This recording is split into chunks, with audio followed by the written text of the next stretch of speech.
Hello everyone. स्वागत है आप सभी का शालिनी जीनियस वर्ड में। आज हम इस क्लास में विसर्ग संधि पर चर्चा करेंगे। इसके पहले मैंने स्वर संधि और व्यंजन संधि बताया था। अगर आपने स्वर संधि और व्यंजन संधि की वीडियो नहीं देखी है तो आप हमारे चैनल पर देख सकते हैं। आज हम चर्चा करेंगे विसर्ग संधि के बारे में। आइए शुरू करते हैं। विसर्ग संधि। विसर्ग के बाद स्वर या व्यंजन आने पर विसर्ग में जो विकार होता है उसे विसर्ग संधि कहते हैं। विसर्ग के बाद स्वर या व्यंजन आने पर विसर्ग के बाद या स्वर या व्यंजन आता है तो उसमें जो परिवर्तन होता है उसे विसर्ग संधि कहते हैं। विसर्ग क्या है? ये जो दो बिंदु होती है इसे विसर्ग कहते हैं। विसर्ग का वो हो जाना। यदि विसर्ग के पहले आ और बाद में आ, यानी ये विसर्ग है, इसके पहले आ या बाद में आ,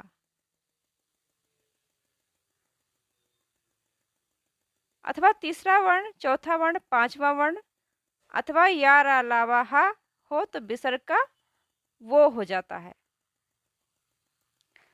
यदि विसर्ग के पहले आ होगा और बाद में आ होगा अथवा तीसरा वर्ण, चौथा वर्ण, पांचवा वर्ण, तीसरा वर्ण, चौथा वर्ण, पांचवा वर्ण का मतलब है का वर्ग में या चा वर्ग में जो तीसरा वर्ण, चौथा वर्ण या पांचवा वर्ण है अथवा या रा लावा है हा है तो उसका विसर्ग का क्या हो जाएगा? ओ हो जाएगा। विसर्ग के स्थान पर क्या हो जाएगा? ओ हो जाएगा। जैसे मनः धन अनुकूल, ये क्या है? विसर्ग है। विसर्ग के बाद यहाँ पे क्या है? आ, तो क्या हो जाएगा? ओ हो जाएगा। विसर्ग के स्थान पर वो हो जाएगा। से मनो अनुकूल, तपह धन बल। विसर्ग के बाद क्या है? बा है। बा में किसका उच्चारण होता है? आ का। ब भ म क्या है? तीसरा, चौथा, पांचवा वर्ण है। ये क्या है? बा तीसरा वर्ण है तो तीसरा वर्ण का क्या हो जाएगा? ओ हो जाएगा। अधः धन गति, अधोगति। गा क्या है? विसर्ग के बाद गा क्या है? ये तीसरा वर्ण है, वर्ग का तीसरा वर्ण है। जैसे का खा के बाद क्या आता है? गा, तीसरा वर्ण। तपः धन भूमि, तपोभूमि। वयः धन वृद्धि, वयो वृद्ध। पयः धन दा, पयोद। मना धन रथ, मनोरथ। इन विसर्ग के स्थान पर वो कर दिया गया है। मना धन योग, मनोयोग।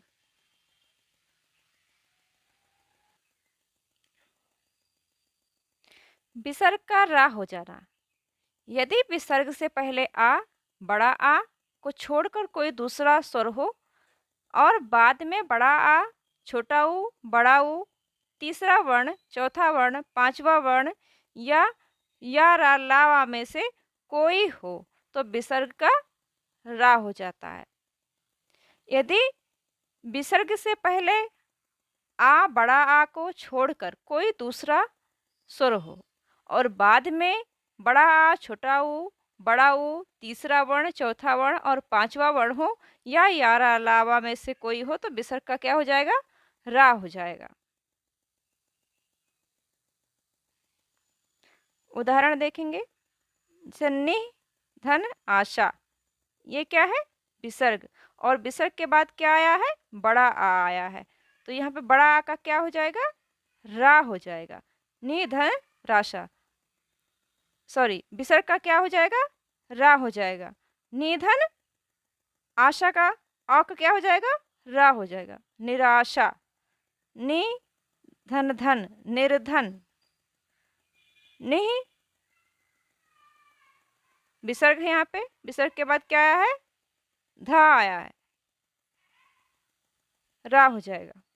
निधन बल, निर्बल। आशीष धनवाद, आशीर्वाद। विसर्ग के बाद क्या आया है? बड़ा आ आया है तो यहाँ पे क्या हो जाएगा? इसका रा हो जाएगा।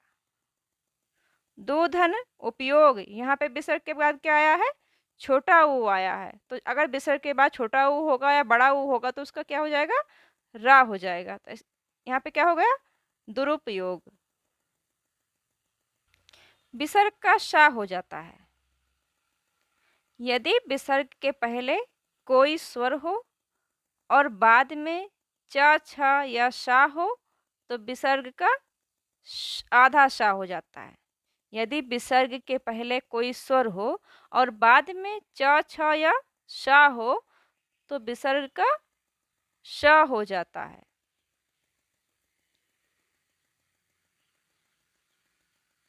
जैसे नि धन चिंत, निश्चिंत, निधन छल।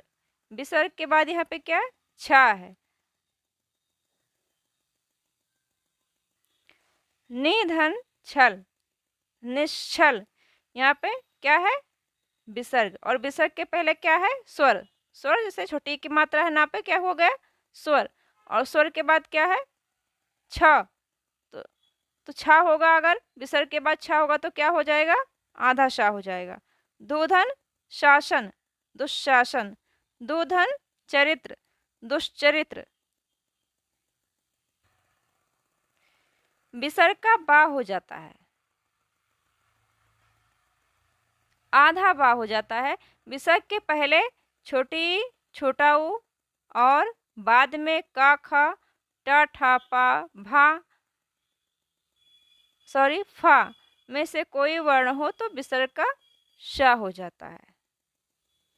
यदि विसर्ग के पहले छोटी, छोटा ऊ और बाद में का, खा, टा, ठा, पा और फा होगा, कोई वर्ण होगा तो विसर्ग का श हो जाएगा। जैसे निह धन कपट, निष्कपट। तो यहाँ पे विसर्ग के पहले क्या है, छोटी ई है, छोटी की मात्रा है, विसर्ग। जो दो बिंदु है ये विसर्ग है। और उसके बाद का आया है यहाँ पे, तो इसका क्या हो जाएगा, श हो जाएगा। निधन कपट, निष्कपट। धनु धन टंकार, धनुष टंकार।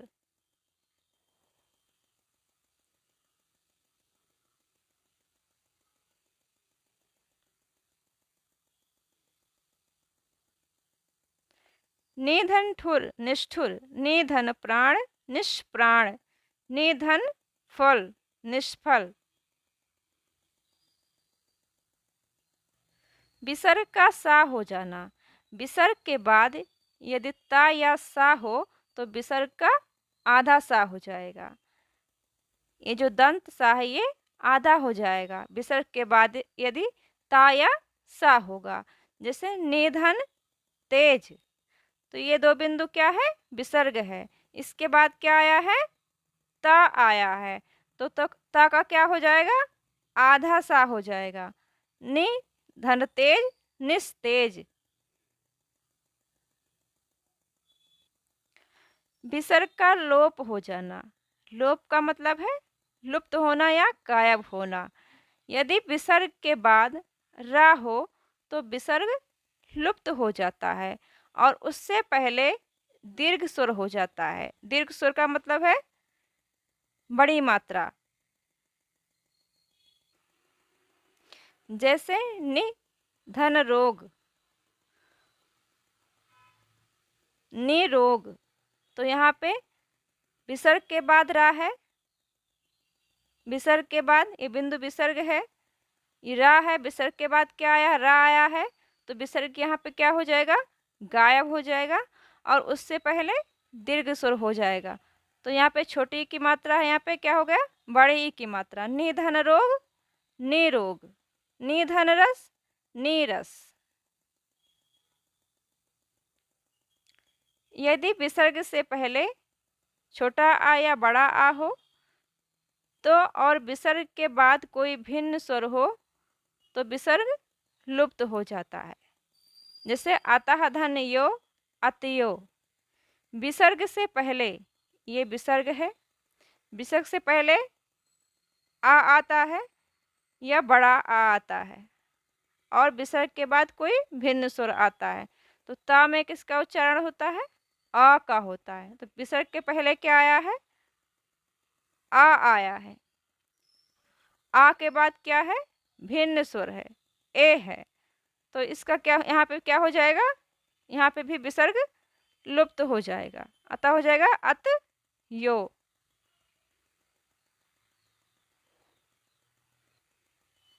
विसर्ग में परिवर्तन ना होना। यदि विसर्ग के पूर्व आ हो तथा बाद में क या पा हो तो विसर्ग में परिवर्तन नहीं होता है। यदि विसर्ग के पूर्व आ हो, विसर्ग के पहले, पूर्व का मतलब है पहले, आ हो तथा बाद में का या पा हो तो विसर्ग में परिवर्तन नहीं होगा। जैसे प्रातः धन काल, तो विसर्ग के बाद में क्या है? त है।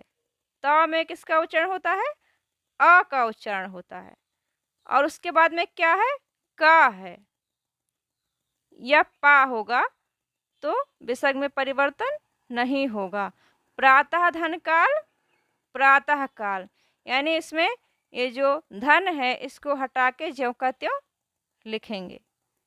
अंतःपुर, अंतः धनपुर, अंतःपुर। अंतः यानी विसर्ग से पहले क्या है?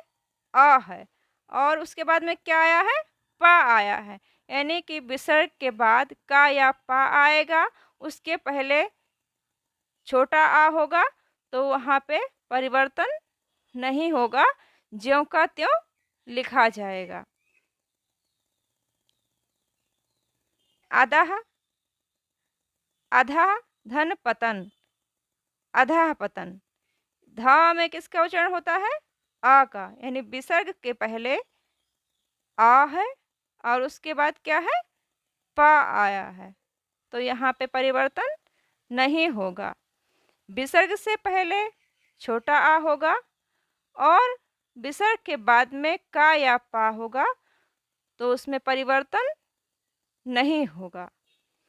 आज की हमारी क्लास कैसी लगी कमेंट करके ज़रूर बताएं। Thanks for watching.